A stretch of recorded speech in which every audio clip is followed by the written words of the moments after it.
আসসালামু আলাইকুম। আমরা সংস্কার, সার্বভৌমত্ব এবং সুশাসন প্রতিষ্ঠায় এবং গণভোটে হ্যাঁ ভোটকে জয়যুক্ত করার জন্য আমরা শুরু করছি আমাদের নির্বাচনী পদযাত্রা।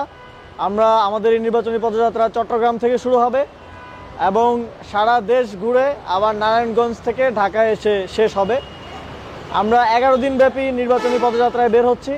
এই সময়ে আমরা গণভোটে হ্যাঁ ভোটকে জয়যুক্ত করার জন্য ক্যাম্পেইন পরিচালনা করব, গণভোটের পক্ষে এবং সংস্কারের পক্ষে সচেতনতা তৈরিতে কাজ করব এবং একই সাথে শাপলাকলির প্রার্থীদের এলাকায় এবং আসনগুলোতে যাব।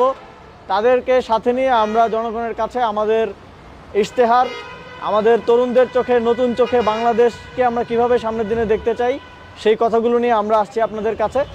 এবং আমরা বিশ্বাস করি এই নির্বাচনের মধ্য দিয়ে বাংলাদেশে একটি সুন্দর গণতান্ত্রিক রূপান্তর ঘটবে এবং তার মধ্য দিয়ে আমরা এই গণঅভ্যুত্থানের পরে যে বাংলাদেশ প্রত্যাশা করেছি সেই বাংলাদেশ আমরা প্রতিষ্ঠা করতে পারবো। ধন্যবাদ।